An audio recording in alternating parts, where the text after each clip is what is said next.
What's up, Fishroom fanatics? So today I figured I would go through and kind of show you something that I personally find really cool. As you can see, this is my multi-tank, and I'm still having a little bit of issues with some algae going on. And I did find out that it was bacteria, so we've been treating the tank accordingly. Most of it is now gone, as you can see. But these guys are Neolamrologus multifasciatus. These are called shellies or shell dwellers. They come from Lake Tanganyika.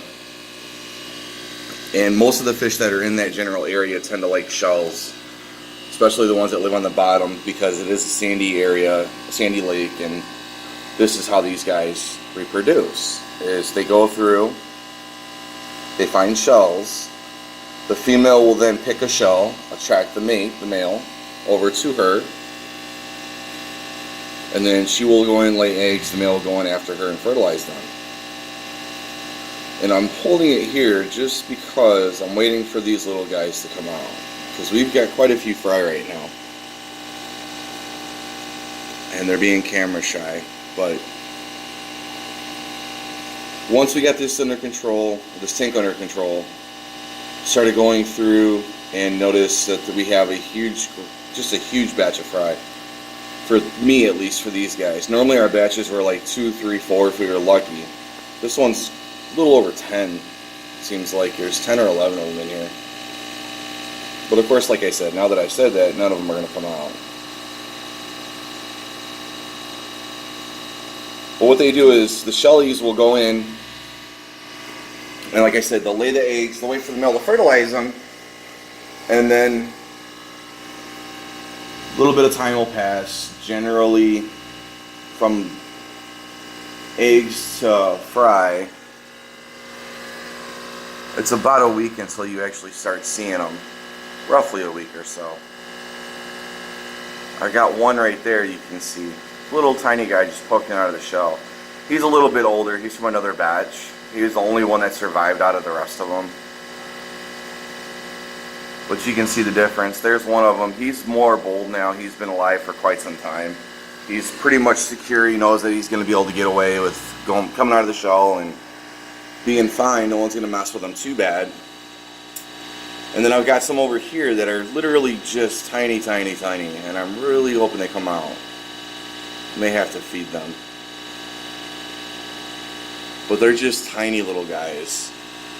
And this is what they do. They'll come out, they'll look for food real quick, and then as soon as they detect movement or any type of a threat, or what they perceive to be a threat, they shoot right back into the shell again and want nothing to do with anyone.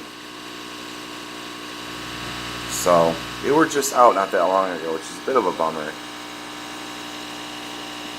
Let me see if I can grab some food and scare them out. Now, the one thing to keep in mind is you're going to see a feeding that's going to be pretty heavy. The reason for that is because A, the adults will eat a lot of the food, but B, I want the adults to be as well fed as possible so that they're not hungry and don't go after the fry. Because even though these guys are really good at raising their fry, on occasion there's territory issues, and then the fry will end up getting chomped in the process.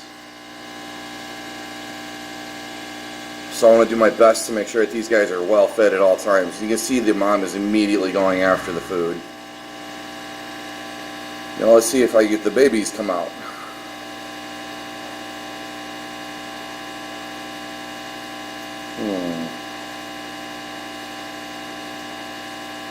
Generally they come flying out when there's food. I'm a little surprised, actually. Not gonna lie.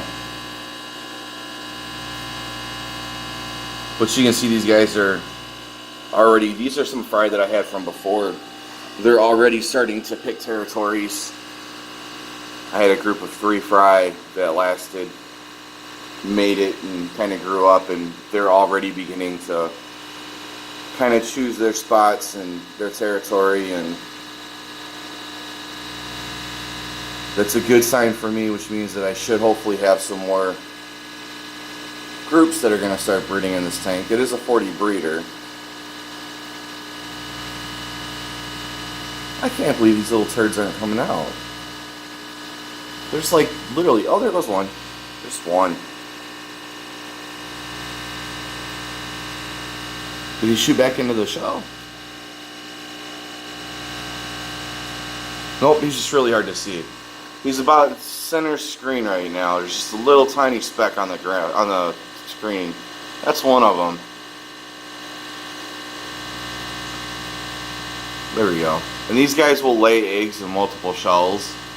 So you'll see groups of fry that are coming out of different shells, and it's hilarious to me. Because in this shell over here that I've been staring at for the last I don't know how long, there's like 3 fry.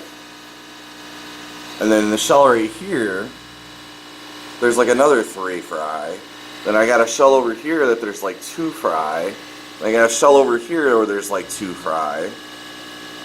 So I mean, it's hilarious to me that they just kind of lay eggs everywhere, and then whatever happens, happens. Some of them get fertilized, some don't. This male seems to do really well. That's my boy. He's very territorial, does not like anybody in his space. You can see there's another one there that I wouldn't be surprised to see him getting chased off here pretty soon. But they've been pretty good about raising their fry. They've been really on top of them, making sure that they don't have any predatorial threats. I've had these guys long enough where they really don't see me as a threat anymore. They know I bring them food. So when they see me, they generally all swim to the top of the tank now because they're waiting to be fed. So they've pretty much established that I'm not a threat. I'm their main food source. Look, there goes another one. It just swam out of the shell over here. There, you can barely see him towards the center of the screen. He just popped out of a shell on the left. I wish he would get out of the sand. But you can kind of see him flittering around there.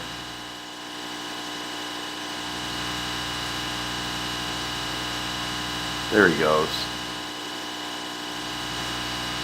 But as in general, these guys are cichlids, so they do tend to get somewhat aggressive, especially during breeding times where they pick their territory and they're defending their spawn. Aside from that, they generally seem to be okay. I still cannot believe these guys are not coming out. That's all algae. Need to clean this tank. Well, there's a huge group of them in here. And like these 3 shells, there's like 2 to 3 in each shell. There's one. And it just shot back in. But you can see those guys are really, really small compared to my other guy who just dipped back down in towards his shell. Let me see. Right there. He's a lot bigger. So I just think, to me, this is the coolest thing. And I know that if you haven't had these guys before, or if you haven't heard anything about them before, once they start spawning, they generally don't stop. They're pretty quick about going through and filling up your tank, which is okay with me. I've been working on these guys for forever and just dealing with miscellaneous issues in this tank. It hasn't been easy. And you can see my filter's all kind of gunked out right now. And I've done regular water changes on this tank, but I need to switch some filters out. This one's actually really good. That one was kind of swapped out, but this one really needs to be swapped out as well. So, if you're looking for an easier fish to breed, literally tossed in sand, tossed in shells, just be careful with additives and stuff, and you won't have the problem that I've had. I've heard that Vallisneria works really well to give them coverage because there's like scarce plants. So I mean, we have a lot of like water sprayed up on top just to make sure that we're helping with the nitrate level in this tank. But oh, there's another little guy. And back in the shell he goes. But to help out with like the nitrate counts and stuff, and give them something to swim in, because there are a lot of shellies up here, as you can see, that will hang out up towards this area, swim in and out of it just as cover, because they haven't really reached the size where they can exude dominance and take an area. This tank, like I said, it's a 40-gallon breeder. It's a good sized tank, and normally these guys will split off and they'll have little squares of territory that they really guard. And this male has essentially taken this whole half of the tank. And then I've got that male who has taken the other half of the tank, and that's some of his fry. Or, well, they're now juvies, but those are his kids, or at least one of them. There's another one that tends to hide over here, or hang out over here by this shell, but I don't see him right now. So I'm rambling, I know, but I think these guys are just the coolest things to me. I really like the way that they move. I like the stripes that are on them. I think they're really gorgeous. I've had these guys for a year and a half now or so. And I've added to the colony, so I have different genetics in here, so it's not just constantly the same fish breeding over and over again and then inbreeding, which I don't want. So there's definitely 3 different genetic strains in here so that the fry will have a better variety and it doesn't muddy up the lines too much. But these guys are super cool to me. Anyways, you got to see a couple of the fry, which is what I was looking for. A little bit of a quick tip on these guys, like I said, is make sure that you keep as much of the algae off the glass as you can. And you can see the dark spots are bacteria. I'm working on treating that. This tank was black not that long ago. You couldn't even see the sand, and it's way better now. So I'm working on getting it cleaned up, and we'll go from there. So anyways, if you guys have any questions, comments, or concerns, as always, drop them in the box below. If you haven't already, do us a huge favor. Hit that like, subscribe, and share button. And as always, happy fish keeping.